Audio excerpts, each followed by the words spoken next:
Peepla the Purple Butterfly here, otherwise known as Peepla7 on Twitter and YouTube, Peepla elsewhere on the internet. And my blog is located purplebutterfly-peepla.blogspot.com. And I got a couple of inboxes asking how I make these box trays that I put the soap in. And I'm going to show you. First, I'm going to show you this.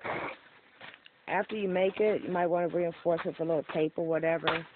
Just personal preference. Or you can just leave it like this. If you're making it correctly, you're not going to have to worry about that busting loose. But if you do it opposite the way I tell you, you're going to end up with this. See that? This seam overlaps on the inside. This is the bottom of the box. So if you cut it the wrong way, it's not going to cut through. It's going to look awful. And basically just follow along. You see where it says to and from? That's the part you're cutting off.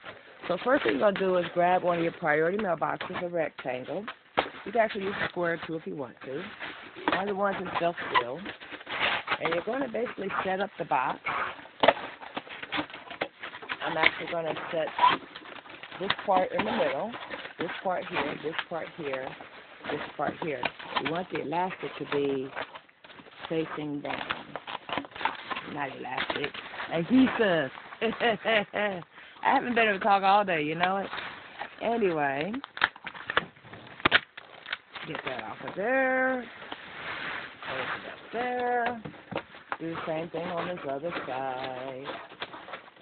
You can actually take the short leaf and go in first, but sometimes I just want that extra little bit of reinforce, so I do it that way. Now, feel for that seam. You should feel that seam, make sure it's facing upward. That means you can see to and fro here. That way you know you're holding it the right way. And then you're going to take your X-Acto or some real sharp scissors. Tighten that thing up first. You don't want to accidentally cut you instead of the box. And starting about 1/4 to a 1/2 inch away, you're going to poke a hole with the X-Acto and then cut straight down, essentially making a little divot in the corner. See that? You cut from here to here. Inch on both sides.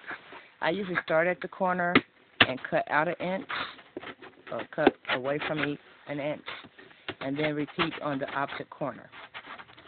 And you always want to cut away from yourself anyway. You don't want to be cutting like this, and then if there's a resistance or whatever, and you end up going through layers, you're pulling that thing right into yourself, and that's how accidents happen. Especially accidents of the, oops, I should have known better variety. So always cut away from yourself. Even if you have to turn whatever you're working with several times to be able to accomplish that, always cut away from yourself. Okay, I'm going to show you what I mean in a second. And make sure you're not right on that edge, because if you are too close to the edge, then when you go to open the box, you've removed part of the support system of the box that holds in that corner. Okay, you see that? There's a little corner here, there's a little corner here. I mean, barely to push that in. There's a corner there. There's a corner there. There's a corner there, and there's a corner there.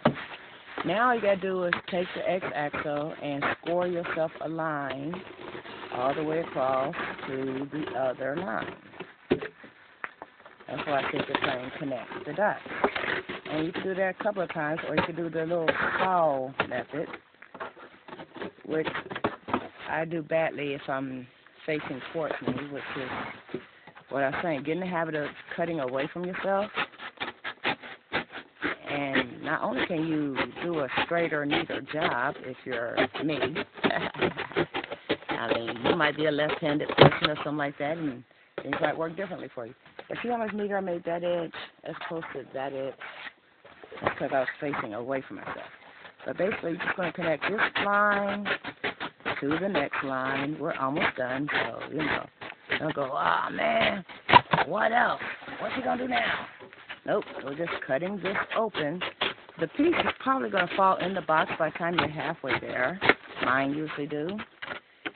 But that's fine. And you can leave it in there as part of your cushion or insulation or whatever. Or you can just take it completely out.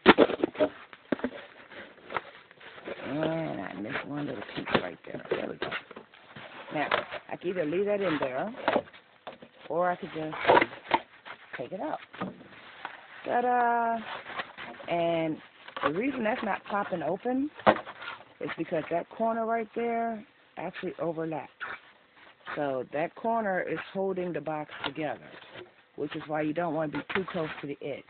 If you're too close to the edge, hold on, where'd it go? If you're too close to the edge and that corner does pop open, see right there, little piece is missing, just take a piece of duct tape and fold it over right there to there, and that will keep it closed. But if you follow the way I told you, you don't have to do that unless you want to. Now, to stack the boxes, because these are rectangles, you're going to have one this way, there'll be an overhang. Or you could just put it like cat corner like that, so that way when you stack them up, they stay put, but at the same token, one's not falling into the other, messing up what you got going on in there. You can actually stack them straight up and down, but that puts unnecessary stress on the boxes itself, and if you're using this to carry your soap, you don't want anything to hamper maximum airflow. Okay, it's like when I have a catacorn like this, as you can tell, there is enough room right there for a lot of air to get in. See that? And like this, there's a little room for air to get in, but if I put them literally stacked exact, there's no way air can get in. And part of the reason you're doing this is so air can flow on your soaps can cure, or whatever purpose you're using for. I use them to cure soaps. And that way you have airflow, your soaps can cure. I usually put paper towels in here. Every now and then I have to replace paper towels if I have a particularly, wet batch, as I call it, because the soap's just, is emitting a lot of water before it, finally dries and get hard. And now I have 3 new trays to go with the 2 I have in the other room. I didn't have to buy a new bookshelf, a rack, none of that. And trust me, I looked into the cost of these things. Budget-wise, it's a no. These priority mailboxes, these are not even all I have. You call the post office for a priority mailbox, they basically say, we have this packet, or you can order this size, blah, blah, blah. And they send them to you absolutely free of charge. Free beats a cost any day of the week. Anyway, I hope you enjoyed. Don't forget to rate, comment, and subscribe. This has been People of 7 on Twitter and YouTube. People of Us on the Internet. Bye now.